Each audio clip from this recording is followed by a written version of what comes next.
각각 은사를 받은 대로 하나님의 여러 가지 은혜를 맡은 선한 청지기 같이 서로 봉사하라. 각각 은사를 받은 대로 하나님의 여러 가지 은혜를 맡은 선한 청지기 같이 서로 봉사하라. 여러분 안녕하세요. 오늘 여러분에게 아가서 4장 1절부터 4절까지의 말씀을 전해드리고자 합니다. 사실 이 말씀을 커뮤니티 게시판을 통해서 글로 전해드릴까 하는 생각도 했었는데요. 그런데 주님께서 그 글을 읽기 어려운 분들이 계시다고 주님께서 깨닫게 해주셨습니다. 그래서 눈이 좋지 않아서 글을 읽기 어려운 분들을 위해서 하나님께서 영상을 찍어서 올리라는 마음을 주셔서 며칠 전에 영상을 한번 올려드렸습니다. 그리고 이 시간 사실 이 아가서 4장 1절부터 3절까지의 말씀은 제가 그 글을 통해서 전해드린 적이 있습니다. 댓글이나 커뮤니티 게시판을 통해서 전해드린 적이 있는데 눈이 좋지 않아서 그 글을 읽지 못하신 분들을 위해서 이 시간 주님께서 다시 한번 영상으로 전해드리라는 그런 마음을 주셔서 이 시간 아가서 4장 1절부터 4절까지의 말씀을 전해드리겠습니다. 그러면 먼저 4장 1절 말씀을 읽어드리겠습니다. 보라 너는 아름답다 내 사랑아. 보라 너는 아름답다. 네 너울 속에 네 눈은 비둘기 같고 네 머리채는 길라산에서 뛰어내려오는 염소떼 같구나. 보라 너는 아름답다 내 사랑아. 보라 너는 아름답다. 네 너울 속에 네 눈은 비둘기 같고 네 머리채는 길라산에서 뛰어내려오는 염소떼 같구나. 방금 읽어드린 말씀은 신랑이 신부의 아름다움을 노래하는 구절이라고 할 수가 있습니다. 그런데 신랑이 지금 신부를 바라보면서 신부 너울 속에 있는 신부의 눈이 비둘기와 같이 아름답다라고 이렇게 노래하고 있습니다. 그런데 이 너울은 바로 그 면사포를 뜻합니다. 그 결혼할 때 신부가 머리에 쓰는 그 면사포 속에 있는 신부의 눈이 비둘기와 같이 아름답다라는 것입니다. 그런데 이 비둘기는 바로 순결함을 상징한다라는 것입니다. 주님께서 제자들에게 너희는 비둘기와 같이 순결하고 뱀처럼 지혜로워야 한다라고 이렇게 말씀하신 구절이 있습니다. 너희는 뱀처럼 지혜롭고 비둘기같이 순결하라. 이렇게 주님께서 말씀을 하셨는데 그 말씀에 비추어 볼 때 이 아가서 말씀에 기록된 이 비둘기는 바로 신부의 순결함을 상징한다라는 것입니다. 그리고 또한 이 비둘기는 바로 성령 충만한 모습을 가리키기도 한다라고 주님께서 깨닫게 해주셨습니다. 왜냐하면 말씀을 보면 그 예수님께서 세례 요한에게 세례를 받으시고 물 위에서 이렇게 올라오셨을 때 하늘에서 그 성령께서 그 비둘기와 같이 그 예수와께 그 강림하셨다고 이렇게 기록된 구절이 있습니다. 그래서 이 아가서에 기록된 이 비둘기는 바로 그 순결함과 또한 성령 충만한 모습을 가리킨다라고 깨닫게 해주셨습니다. 그리고 신부의 모습을 비둘기와 같다라고 이렇게 특별히 새에 비유한 이유는 바로 신부들은 날아서 주님의 품에 안기는 그러한 존재이기 때문에 신부의 휴거에 대해서 주님께서 이 비둘기라라는 단어의 비밀을 숨겨 두셨다라는 것입니다. 그래서 주님께서 이 신부를 어떤 다른 동물도 아니고 어떤 암사슴이라든지 그러한 동물이 아니라 그 하늘로 날아가는 존재, 특별히 비둘기로 이렇게 주님께서 신부를 표현하신 이유는 신부의 휴거에 대해서 이 비둘기라는 단어가 그 비밀을 가지고 있다라는 것입니다. 신부란 바로 휴거의 때에 날아서 공중에서 주님의 품에 안기는 존재이기 때문에 이 하늘로 날아갈 수 있는 존재, 바로 비둘기로 주님께서 그 신부의 아름다움을 표현하셨다라는 것입니다.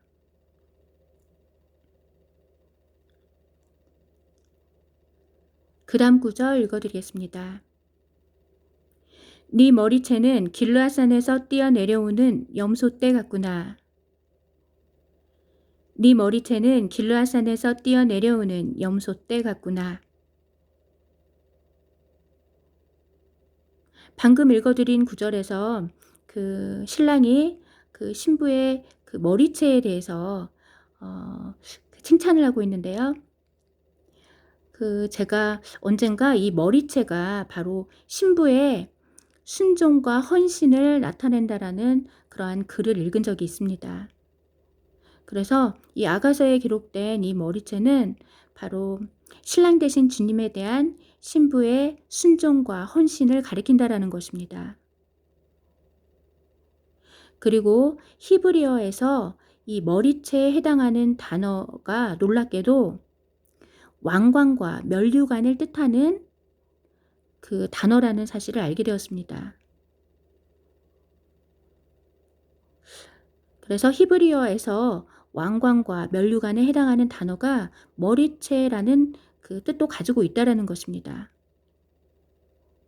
따라서 이 구절은 신부의 그 순종하는 모습, 그리고 신부의 그러한 신랑에 대한 그런 헌신의 그러한 모습이 바로 머리에 왕관을 쓴 왕후의 모습처럼 아름답다라는 것입니다. 그래서 이 아가서 말씀에 그 신부 머리채에 대해서 그 노래하는 이유는 이 머리채가 어떤 신부의 그 순종과 헌신을 가리키고 있기 때문에 주님께 순종하는 그 신부의 그 모습이 바로 왕후 머리에 있는 그 왕관과 면류관과 같이 아름답다라는 것입니다. 그만큼 신부들의 그러한 주님에 대한 순종과 헌신하는 모습을 주님께서 너무나도 기쁘게 그리고 아름답게 바라보신다라는 것을 우리가 깨달을 수 있는 것입니다.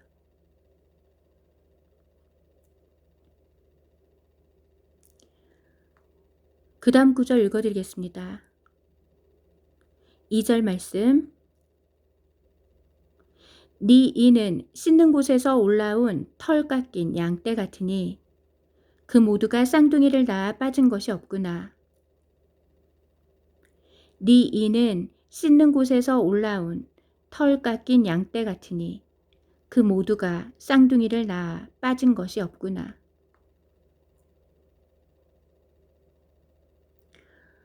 방금 읽어드린 구절은 제가 이 아가서 말씀을 읽을 때마다 이 구절은 아무리 생각해도 이게 무슨 말씀인지를 도무지 정말로 깨달을 수가 없었던 그런 말씀입니다. 그런데 예전에 주님께서 몇 달 전에 이 구절에 대해서 깨닫게 해주셨을 때 제가 이것에 관해서 댓글로 전해드린 적이 있습니다. 그런데 이 말씀에 대해서 정말로 묵상할 때에 주님께서 깨닫게 해주신 것은 이 구절에서 포인트는 바로 이라는 구절이라는 것입니다. 이는 이빨을 가리킵니다. 그런데 지금 이 이빨을 씻는 곳에서 올라온 털 깎인 양떼와 같다라고 이렇게 비유하고 있습니다. 신부의 이빨이 씻는 곳에서 올라온 털 깎인 양떼와 같으니 라고 이렇게 기록이 되어 있는데요. 이 씻는 곳에서 올라온 털 깎인 양떼는 바로 신부의 순결한 모습을 가리킨다라는 것입니다. 양이 씻는 곳에서 올라오면 물에 깨끗이 씻겼기 때문에 그 양의 모습이 깨끗하다라는 것입니다. 순결하다는 것입니다. 그리고 이 물로 씻긴 양은 바로 말씀으로 깨끗이 씻겨진 신부의 모습을 가리킨다라는 것입니다. 그리고 털 깎인 양떼라는 것은, 그 털이라는 것은 그 양털을 가리키는데요. 이 양을 키웠을 때 이 양은 주인에게 바로 이 털과 그리고 어떤 새끼라든지 그런 것을 주인에게 준다라는 것입니다. 그래서 이 양이 그 털을 깎아서 그 자신에게 그 풍성하게 나오는 그 털로 주인을 섬긴다라는 것입니다. 그거와 같이 그 주님의 신부들은 주님께서 주신 것들로 주님께 다시 돌려드림으로써 주님을 섬길 수 있다라는 것입니다. 그런데 그 씻는 곳에서 올라온 털 깎인 양떼 같다라는 것은 그 물로 씻겨진 양은 깨끗하다는 것입니다. 그리고 이 물은 바로 말씀을 상징한다라는 것입니다. 그래서 말씀으로 깨끗하게 씻겨진 신부의 순결한 모습을 뜻한다라는 것입니다. 그리고 털이 깎인 양떼라는 것은 자신에게 풍성하게 그 생산되는 것으로 주인에게 다시 그 은혜를 갚는 어떤 신부의 헌신을 가리킨다라는 것입니다. 그리고 그 모두가 쌍둥이를 낳아 빠진 것이 없구나. 그 모두가 쌍둥이를 낳아 빠진 것이 없구나. 그런데 이 신부의 이빨을 그 쌍둥이를 낳아 빠진 것이 없다라고 이렇게 노래하고 있는 것입니다. 그래서 여기서 이빨은 우리가 이빨의 기능을 생각해 보면 이빨은 바로 음식물을 씹어서 이렇게 삼킴으로써 그 음식을 통해서 우리 몸에 영양분을 공급해 주는 존재라고 할 수가 있습니다. 그래서 이 이빨은 바로 음식을 섭취하는 것과 관계가 있다라는 것입니다. 이것은 바로 신부에게 어떠한 양식, 신부에게 양식이 되는 것은 바로 말씀을 뜻합니다. 그래서 신부가 말씀을 이렇게 꼭꼭 씹어 먹어서 그 말씀을 통해서 그 쌍둥이를 낳는다는 것입니다. 이때 쌍둥이는 그 열매를 뜻한다는 것입니다. 그래서 이 신부의 이빨을 그 모두가 쌍둥이를 낳아 빠진 것이 없다라고 이렇게 노래하는 이유는 이 이빨을 통해서 우리가 음식을 꼭꼭 씹어서 그 섭취를 하면 우리가 그 음식을 통해서 그 영육간에 강건해지는 것처럼 신부도 이 하나님의 그 말씀, 그 생명의 양식을 이렇게 꼭꼭 씹어서 이렇게 묵상을 하면 그 말씀을 통해서 우리가 영육간에 강건해지고 또한 그 말씀을 통해서 그 쌍둥이라는 어떠한 열매를 낳을 수 있다라는 것입니다. 그래서 이 구절은 바로 그 말씀을 사모하는 그 주님의 그 신부의 모습과 그 말씀을 통해서 그 열매를 맺는 그 신부의 모습을 노래했다라는 것입니다.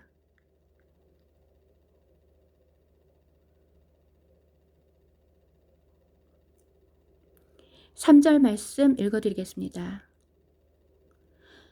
네 입술은 진홍색 실과 같고 네 입은 고우며 네 관자놀이는 네 너울 속에서 석류 조각 같구나.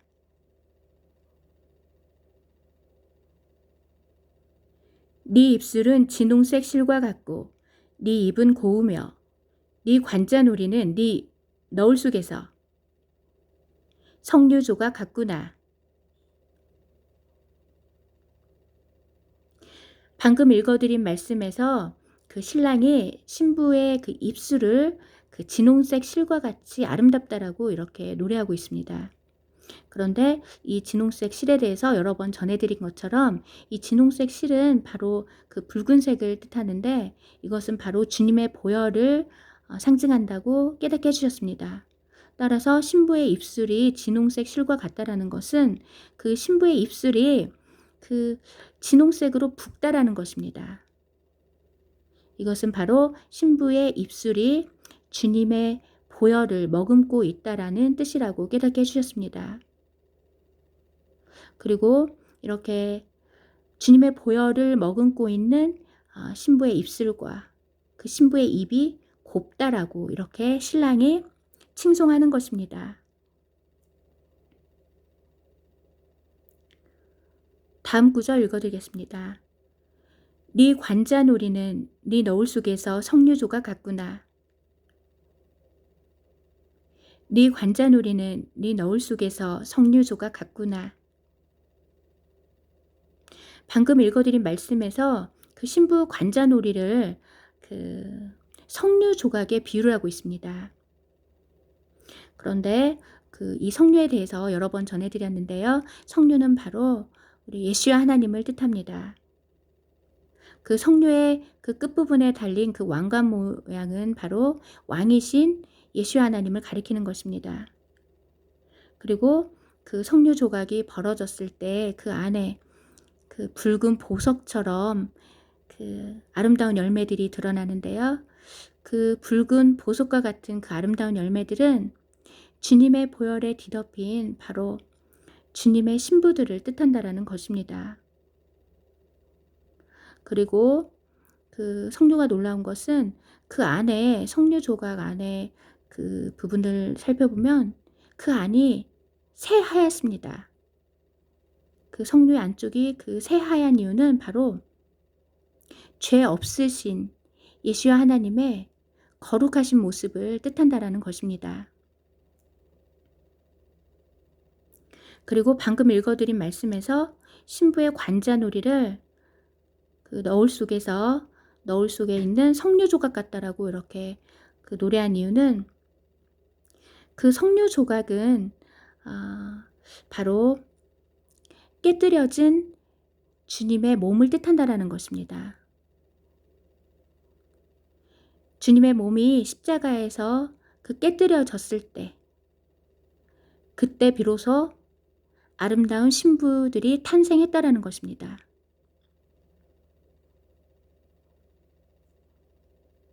창세기 말씀을 보면 첫째 사람 아담이 깊이 잠들었을 때 하나님께서 그의 갈비뼈를 취해서 그 갈비뼈를 통해서 그 아담의 신부를 창조했다라고 이렇게 기록이 되어 있습니다. 그런데 첫째 사람 아담이 깊이 잠든 그 장면은 성경에서 그 깊이 잠들었다라는 그러한 구절이 여러 번 나오는데요. 그런데 그 구절들이 바로 죽음과 관련이 있습니다. 신약 성경에서도 보면 그 예수님께서 죽은 자들을 살리실 때 그 죽은 자들을 그들이 잠들었다라고 표현을 하십니다. 주님께서 죽음에 대해서 잠들었다라고 이렇게 성경 말씀 곳곳에서 표현하고 있는 것입니다. 따라서 창세기 말씀에 그 아담이 깊이 잠들었을 때 아담의 신부가 탄생한 것은 둘째 사람 아담이 죽었을 때에 그의 신부가 탄생하는 사건을 예표한다라는 것입니다. 그리고 이 둘째 사람 아담은 바로 예수야를 뜻한다라는 것입니다. 그래서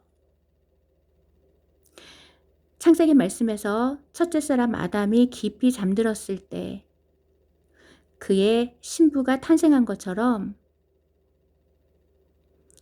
둘째 사람인 예수야께서 깊이 잠드신 사건, 바로 예수야의 죽음을 통해서 신부가 탄생하는 사건을 예표하고 있다라는 것입니다. 그래서 방금 읽어드린 그 신부의 모습을 석류 조각에 비유한 것은 이 석류는 바로 십자가에서 깨뜨려지신 예수야의 몸을 가리킨다라는 것입니다.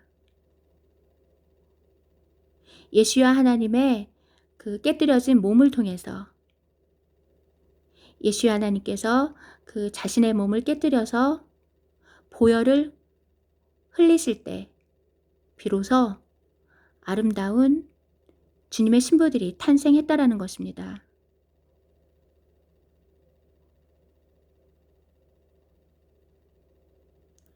그래서 그 구절을 다시 한번 읽어드리겠습니다. 네 관자놀이는 네 너울 속에서 석류 조각 같구나.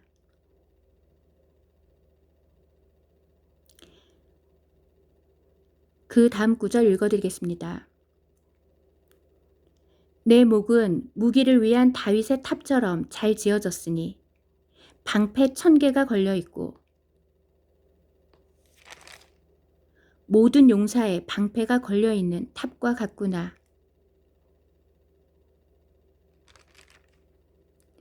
네 목은 무기를 위한 다윗의 탑처럼 잘 지어졌으니 방패 1000개가 걸려있고 모든 용사의 방패가 걸려있는 탑과 같구나.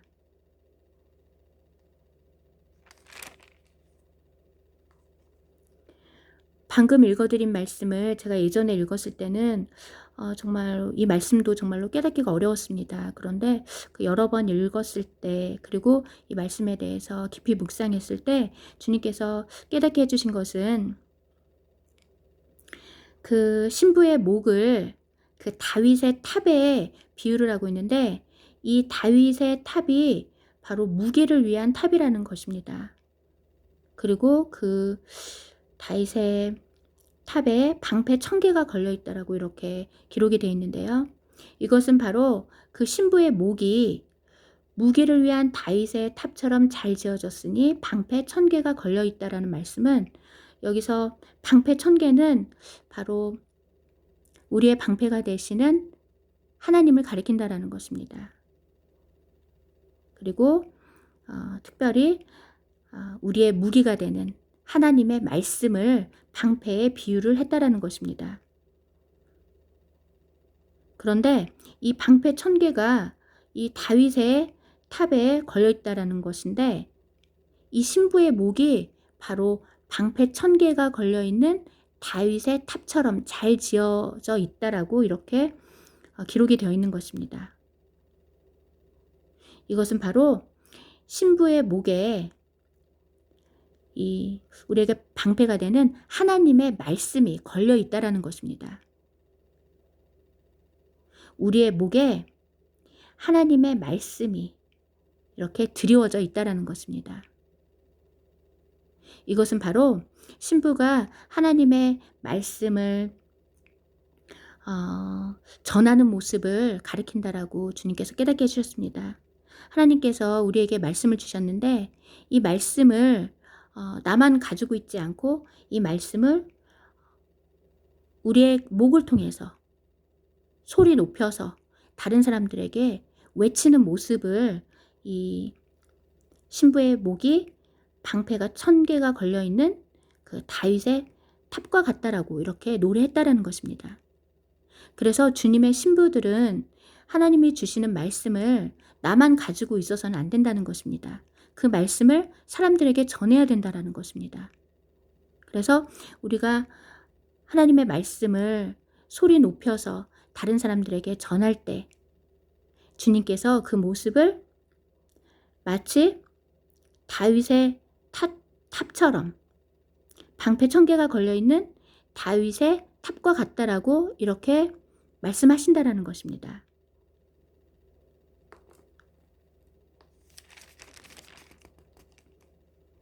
그리고 모든 용사의 방패가 걸려있는 탑과 같다라고 이렇게 기록이 되어 있습니다. 이 말씀도 마찬가지라는 것입니다. 모든 용사의 방패, 즉 이 전쟁 중에 그 방패라는 것은 우리를 지켜주는 그런 무기인 것입니다. 그런데 우리가 영적 전쟁을 할 때에 우리를 지킬 수 있는 것은 바로 이 하나님의 말씀인 것입니다. 그래서 우리가 다른 사람에게 음 그 목소리를 높여서 주님의 말씀을 전할 때 그 모습이 주님 보시기에 방패에 천개가 걸려 있는 다윗의 탑처럼 보인다라는 것입니다. 그래서 이 말씀을 묵상하면서 깨닫게 된 것은 하나님께서 우리에게 어떤 말씀을 깨닫게 해 주셨을 때 이것을 나만 가지고 있어서는 안 되겠구나. 이것은 하나님의 말씀은 우리에게 우리를 지켜주는 방패와 같기 때문에 지금처럼 이렇게 영적 전쟁이 치열한 이런 시기에는 우리가 목청을 높여서 이 하나님의 말씀을 외쳐야 되는 것입니다. 그런데 이 하나님의 말씀을 외치는 방법은 여러 가지가 있습니다. 꼭 영상을 통해서뿐만 아니라 우리의 손을 통해서, 우리의 손가락을 통해서도 하나님의 말씀을 외칠 수가 있습니다. 제가 2년 전쯤에 우연히 시편 말씀을 통해서 하나님께서 다윗의 손가락을 가르쳐서 싸우게 하신다라는 구절을 시편 말씀에서 읽은 적이 있습니다. 제가 우연히 시편 말씀을 통해서 하나님께서 다윗의 손가락을 가르쳐 싸우게 하시는도다라는 구절을 읽은 적이 있습니다. 하나님께서 다윗의 손가락을 가르쳐서 싸우게 하신다라는 것입니다. 그런데 이 말씀이 지금 이 마지막 때에 적용이 된다는 것입니다. 우리가 우리 손가락으로 하나님의 말씀을 전할 수 있다라는 것입니다. 우리의 댓글 하나로 하나님 말씀을 전 세계에 전할 수가 있는 것입니다. 아마 여러분들도 아시겠지만 요즘은 유튜브에 댓글을 올리면 우리말로 올려도 이것이 번역 기능이 제공이 되기 때문에 외국인들도 자신의 언어로 메시지를 볼 수가 있습니다. 그렇기 때문에 여러분들이 혹시 성경 말씀을 읽다가 은혜 받은 구절이 있으면 얼마든지 다른 채널에 말씀을 전할 수가 있는 것입니다. 이렇게 우리가 나의 목으로, 나의 목소리로 하나님의 말씀을 전할 수도 있지만 내 손가락을 통해서도 하나님의 말씀을 전할 수가 있는 것입니다. 이럴 때 주님이 우리의 목이 바로 다윗의 탑처럼 이렇게 잘 지어졌다라고 이렇게 칭찬해 주시는 것입니다. 또한 우리의 손가락이 다윗처럼 용감하게 하나님을 위해서 싸울 수가 있는 것입니다. 그러면 그 모습을 보시고 주님께서 잘하였도다. 착하고 충성된 종이라고 주님께서 칭찬해 주실 줄로 믿습니다.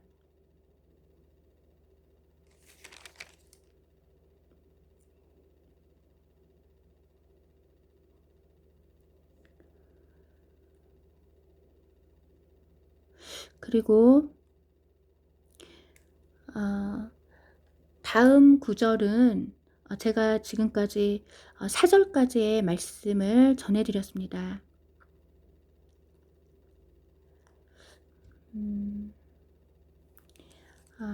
오늘도 우리에게 이렇게 귀한 말씀으로 깨닫게 해주시는 우리 하나님 아버지께 감사와 찬양과 영광을 올려드립니다. 주님 오시는 그날까지 우리가 날마다 말씀과 기도로 깨어서 승리하기 원합니다. 아멘.